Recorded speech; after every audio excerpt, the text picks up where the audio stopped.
Saya nggak ada kameramen.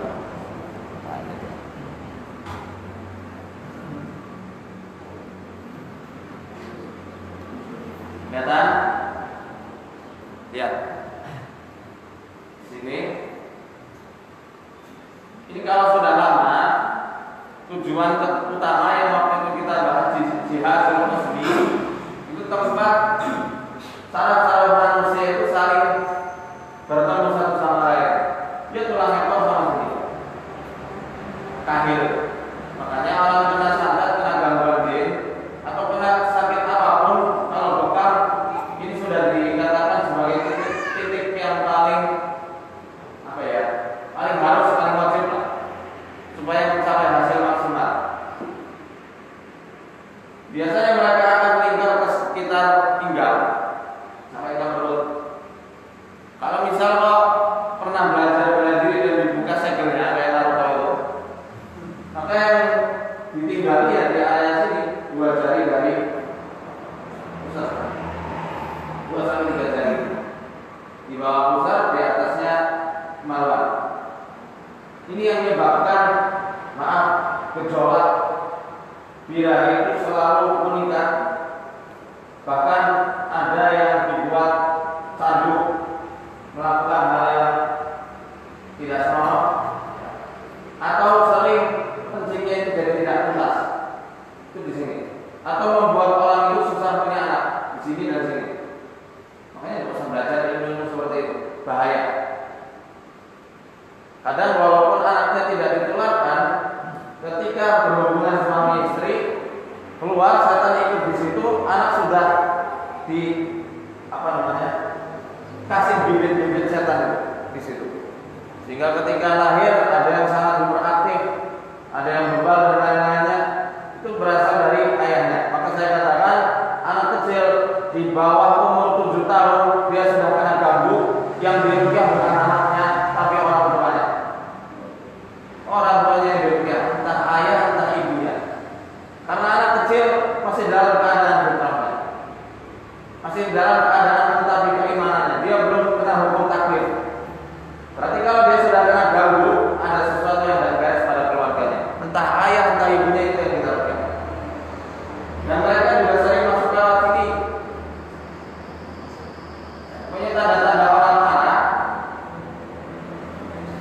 segala rona-rona tubuh yang berbeda, yang berubah saat orang itu tidak dalam kondisi fitrahnya, di situ biasanya setan akan tinggal. Ini mengapa dalam arsada ketika kita ruqyah kita usap bawahnya dan kita pegang sininya. Di daerah sini. Cara ruqyahnya ikut nanti di Banyumas, ya, biar lebih jelas. Cara ruqyah mandirinya. Oke, ini tentang angin atau udara kotor. Ini bonus untuk yang sudah datang hadir di majelis Salahuddin ini. Yang hanya ikut online ya nggak kelihatan ya. Ditutup lagi.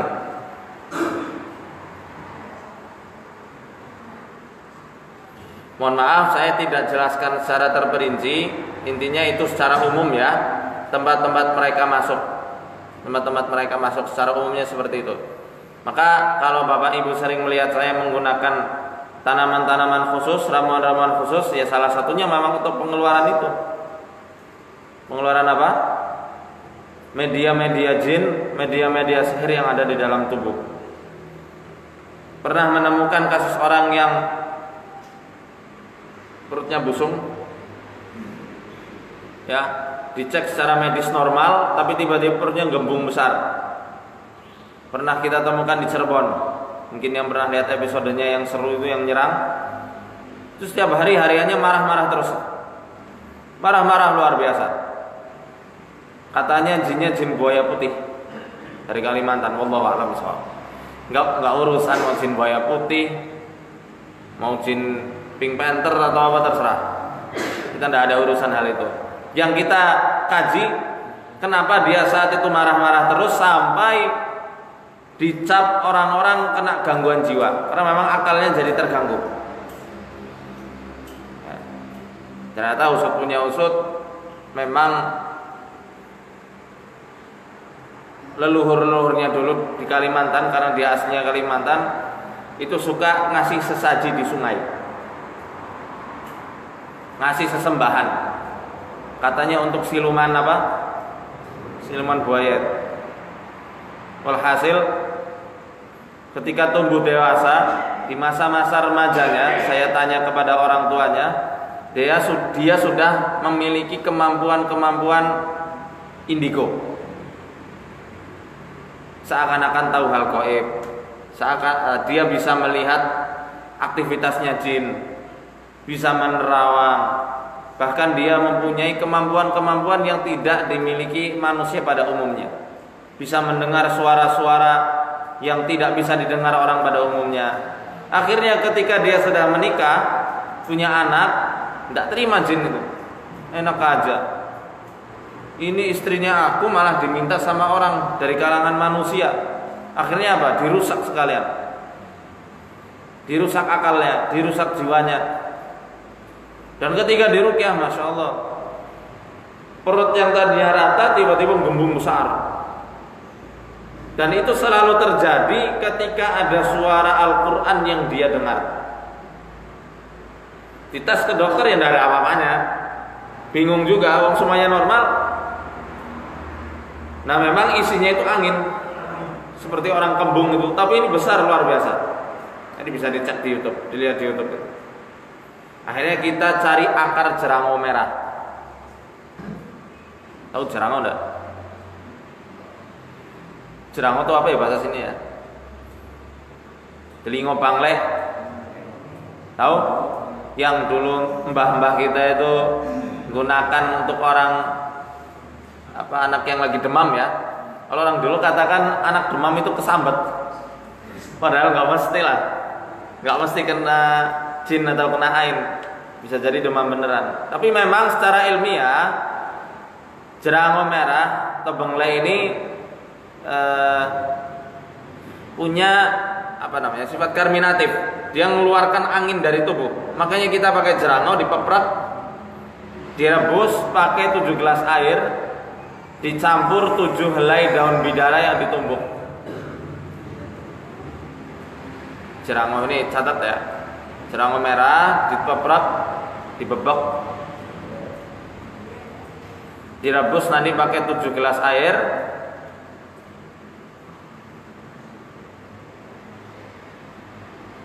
ditunggu sampai jadi 3 gelas, diminum habis. Diruqyah diminum 3 kali sehari.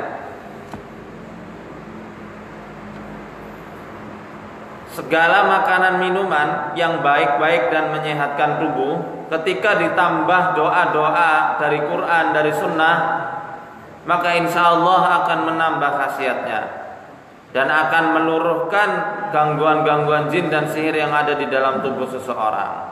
Maka dari itu, dalam tarawih ruqyah, khususnya di Arsada, wajib kita seimbangkan dengan terapi-terapi lain. Bukan hanya ruqyah tapi juga herbal. Bukan hanya ruqyah tapi juga bekam. Tapi juga terapi-terapi olahraga yang lainnya. Berjemur, terapi-terapi alam, hujan, tanah, ya, terapi tanah dan lain-lain. Yang belum kita publikasikan. Ada yang sudah dipublikasikan, ada yang belum dipublikasikan. Bukannya tidak dipublikasikan tapi belum. Karena belum menemukan kasus yang pas untuk dipublikasikan baik di media televisi maupun di media sosial. Ada banyak sebenarnya terapi-terapi dari Quran dan Sunnah itu. Ya. Lanjut ya. Wa min athari hadzal ghadab fi zahir. Ya. Pengaruh-pengaruh marah pada tampilan luar kita, yakni taghayyarul laun wa shiddatu irti'adil atraf. Berubahnya rona wajah pada orang yang sedang marah. Wa shiddatu irti'adil atraf. Persendian menjadi menegang. Wa khurujul af'al 'anit tartibi wan nizam. perilaku-perilaku yang tidak terkontrol. Wattirabul harakah wal kalam hatta yudhhiru zabat 'ala al-ashdaq. Ucapan dan gerak-gerik yang serampangan sehingga terlihat buih-buih atau umpruk di ujung di penghujung mulutnya. Sudah, tanda-tanda yang seperti ini bisa kita lihat pada orang yang punya gangguan. Orang kena gangguan rata-rata kan marahnya tidak bisa terkontrol, emosinya tidak bisa terkontrol. Kita lihat saja.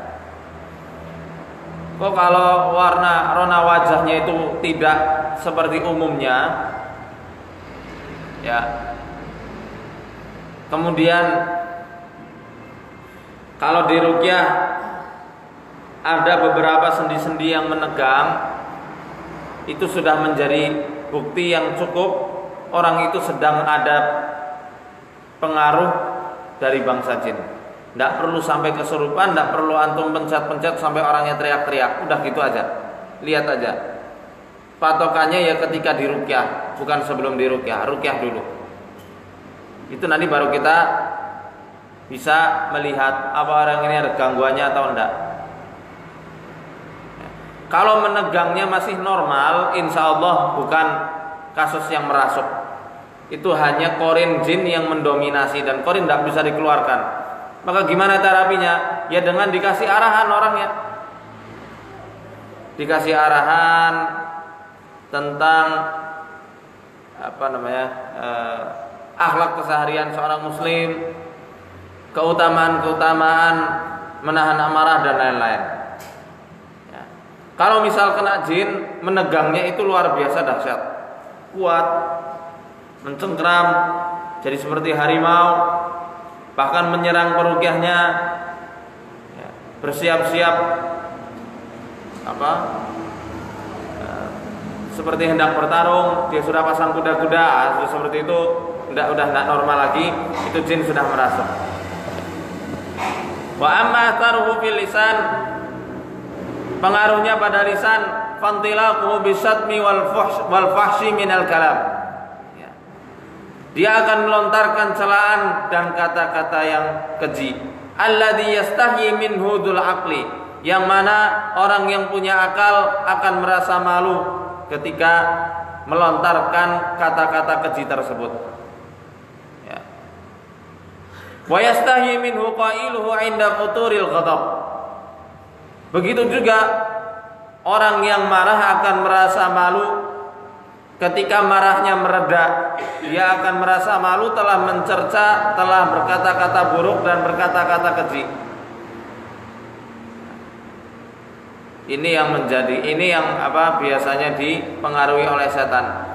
Makanya orang yang menalak istrinya dalam keadaan marah yang luar biasa, menurut para ulama talaknya tidak sah. Karena kadang mulut tidak terkontrol. Itu kalau marah banget ya. Tapi kalau marah aja dia bisa menahan mengucapkan talak, ya kena talak. Hati-hati. Kalau marah dalam keadaan marah yang luar biasa, dia tidak bisa ngontrol gerakan serta lisannya, dia ngomong macam-macam, itu dianggap orang gila. Ya, orang gila. Makanya orang yang hobinya marah-marah terus, marah-marah yang luar biasa, ya itu tidak lain dan tidak bukan, dia itu seperti orang gila. Ya. Wa amma atharuhu 'alal a'dha, pengaruh-pengaruhnya pada organ tubuh ketika marah, fadharbu, dia akan memukul, wa tahajjum, akan menyerang, wa tamzik, menyobek-nyobek, wal qatlu, dia akan membunuh, wal jarhu 'inda tamakkuni min ghairi mubalah, ya, dan dia akan melukai tanpa peduli apapun yang ada di sekitarnya. Fa in haraba minhul maghdubu 'alaihi aw fatahu bisababin yadribu biyadihi 'alal ardi, apabila dia tidak bisa melampiaskan kepada orang yang membuatnya marah karena orang itu kabur atau karena sebab lain, ya, maka dia akan memukul-mukul tanah dengan tangannya sendiri. Wa qad yadribul jamadati wa yata'ata af'alal majanin. Dan dia akan melempar benda-benda yang ada di sekelilingnya, memukul benda-benda mati yang ada di sekelilingnya, sama persis seperti pekerjaannya orang-orang gila. Amma atharuhu fil qalbi ma'al maghdubi alaihi, sedangkan pengaruhnya yang ada dalam hati terhadap orang yang dia benci, yang bikin dia marah adalah al-haqdu, kedengkian, al-hasad, rasa iri, wa idmarus su', ya, dendam yang melampaui batas, dendam kesumat, wasyamatatu bil musiat, dan dia akan mencela orang-orang yang bikin dia benci. Ya. Dalam kitab lain dijelaskan bahwasanya marah ini adalah salah satu pintu dari berbagai macam penyakit yang diderita manusia.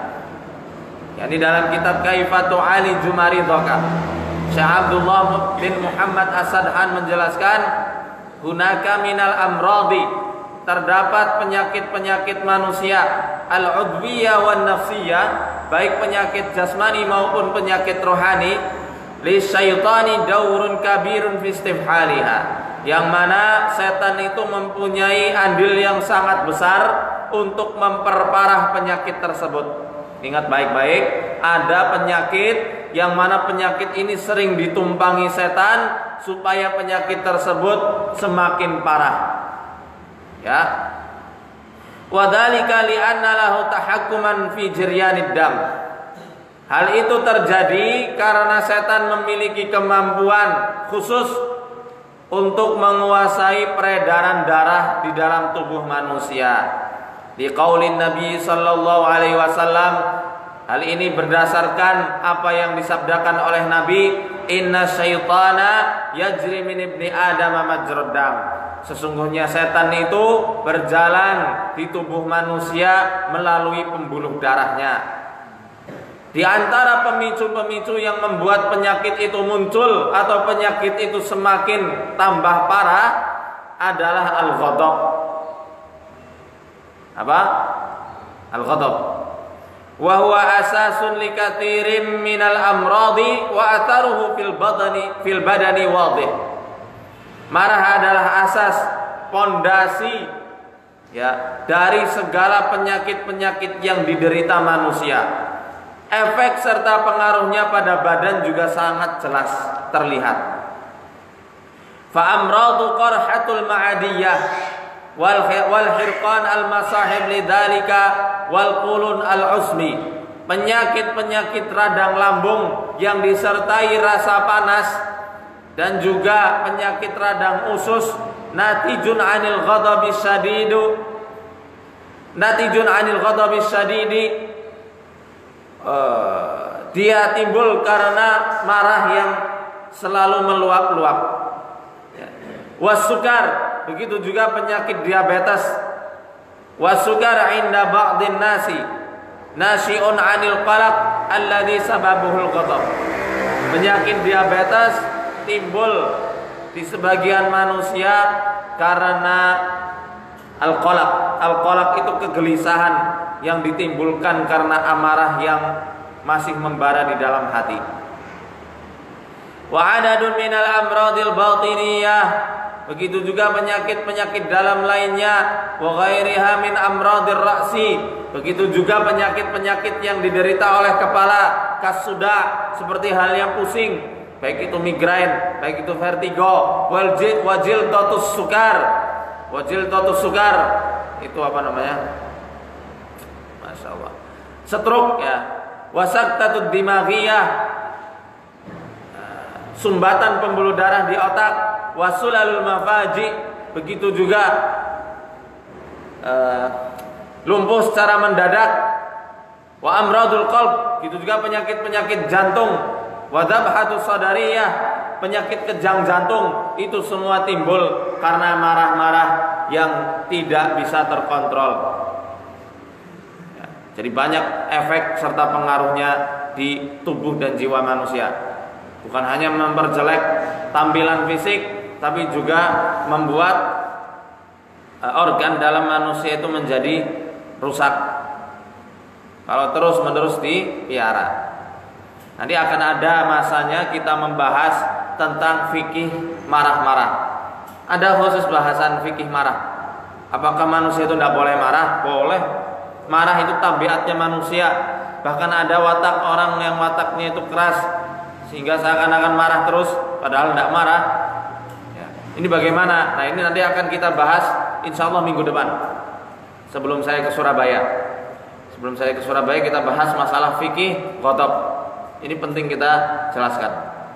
Kenapa kok masalah marah ini diposisikan nomor 2 oleh Syekh Wahid Abdul Salam Bali hafizahullah taala? Karena ini salah satu senjatanya peruqyah.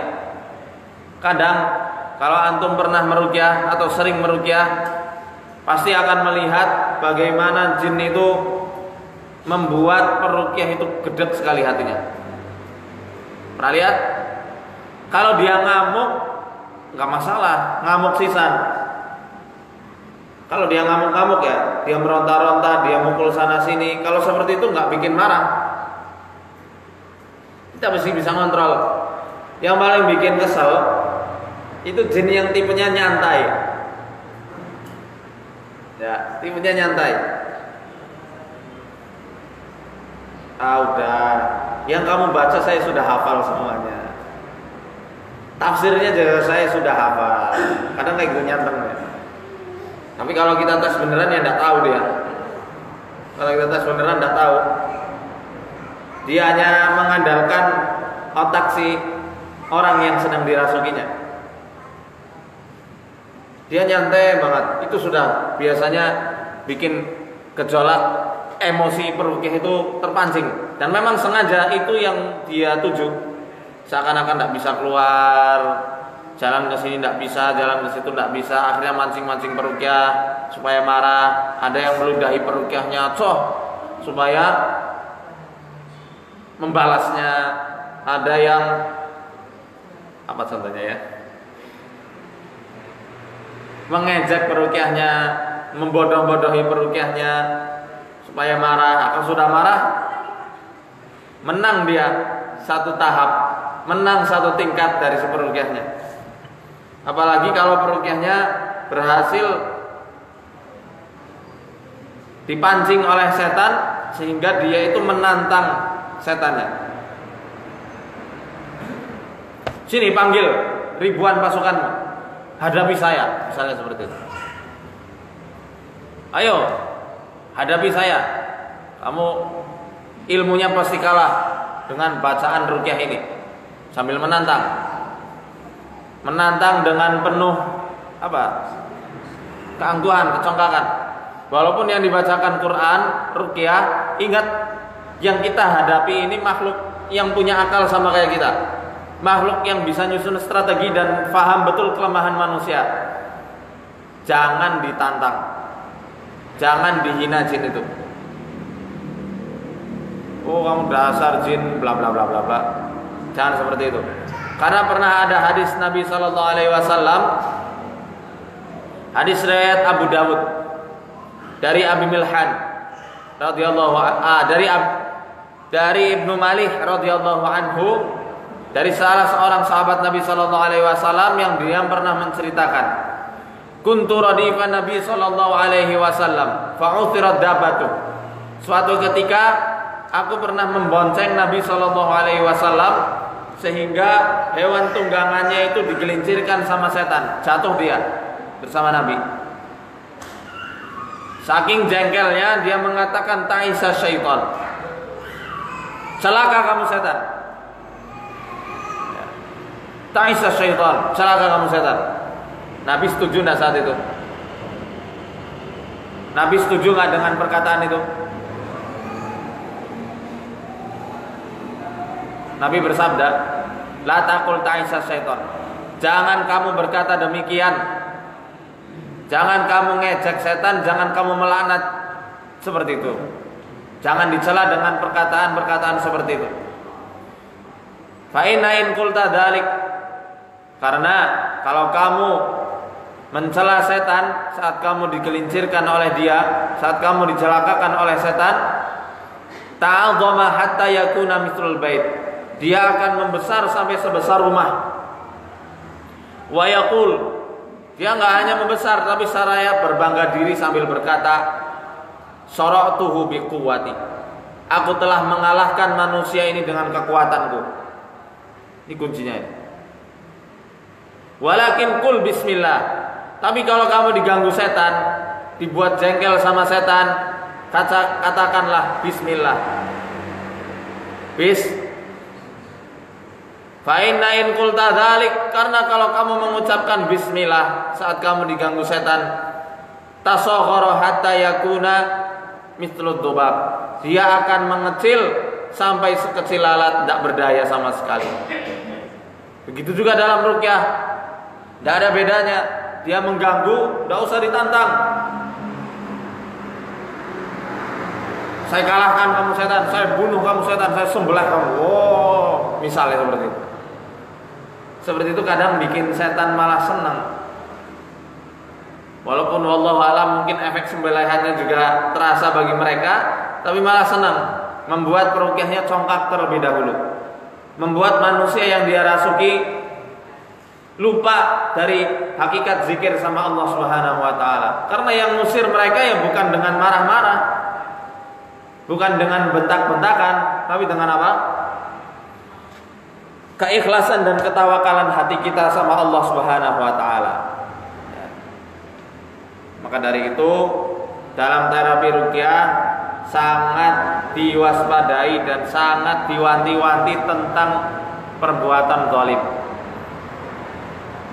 Walaupun jin itu sudah menzalimi kita atau menzalimi saudara-saudari kita, jangan melampaui batas. Yanbaghil insaf indal khusumah. Ketika kita sedang bertempur, hendaknya kita masih punya sifat insaf, sifat yang adil, pertengahan. Wal adlu fi tatbiqil uqubah.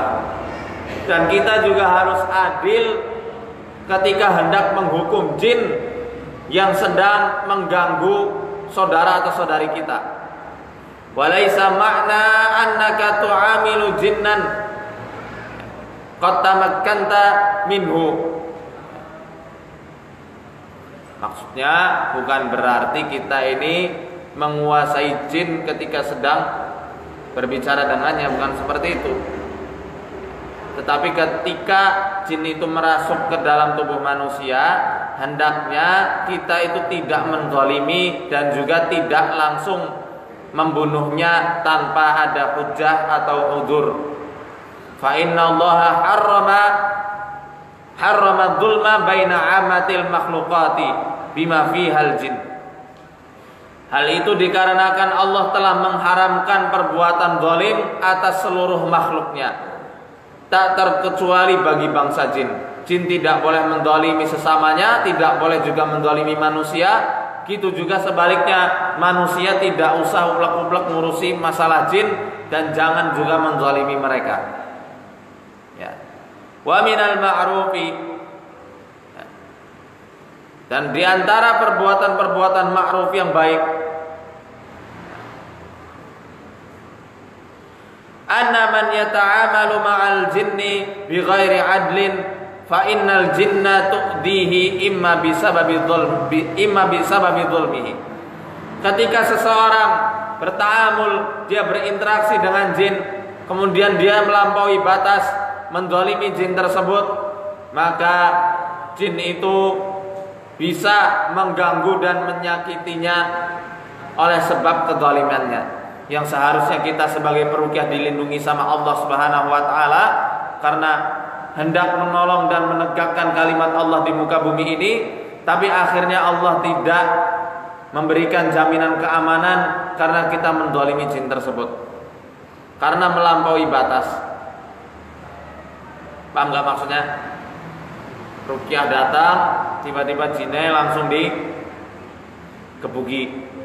tanpa adanya peringatan terlebih dahulu, tanpa adanya dakwah terlebih dahulu. Jin itu kadang ada yang bodoh sama kayak manusia.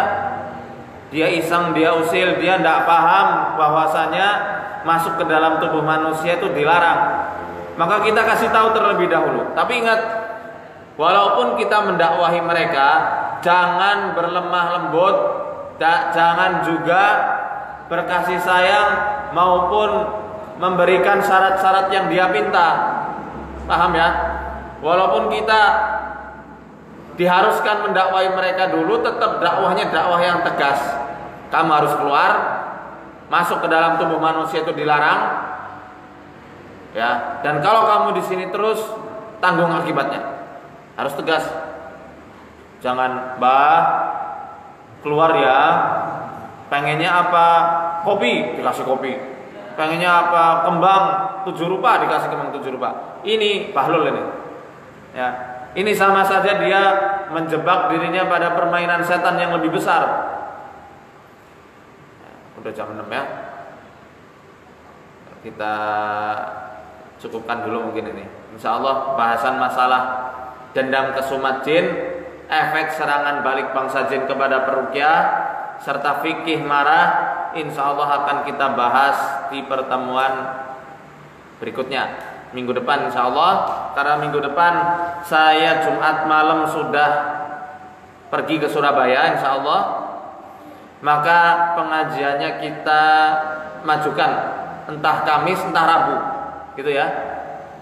Nanti insya Allah akan dikabarkan melalui WhatsApp sama Mas Arif.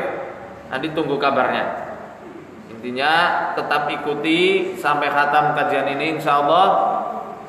Karena di sela-sela kajian akan kita berikan tips-tips khusus yang tidak kita berikan di online, ya, tidak kita perlihatkan, tidak kita tampakkan di kajian online. Jadi kalau bisa hadir terus di Masjid Salahuddin ini secara istiqomah. Semoga Allah berkahi ilmu-ilmu kita, menjadikan ilmu yang kita pelajari hari ini bermanfaat untuk diri kita sendiri, keluarga dan umat Islam secara keseluruhan. Karena nanti jam 7 kita ada acara di Banyumas, sesi tanya jawab mungkin ditiadakan. Kita siap-siap ke Banyumas. Kalau misal antum masih penasaran, baru ada yang gabung sama kita, silahkan hadir di Masjid Agung Banyumas, di Masjid Nur Sulaiman, samping alun-alun. Di situ nanti akan kita langsung praktekkan tata cara dan tutorial ruqyah mandiri paling mudah dan efektif insyaallah. Ya, barakallahu fikum, arsadani Allah wa iyyakum. Kita tutup dengan bacaan doa kafaratul majlis. Subhanakallahumma wa bihamdika, asyhadu an la ilaha illa anta, astaghfiruka wa atubu ilaik. Assalamualaikum warahmatullahi wabarakatuh.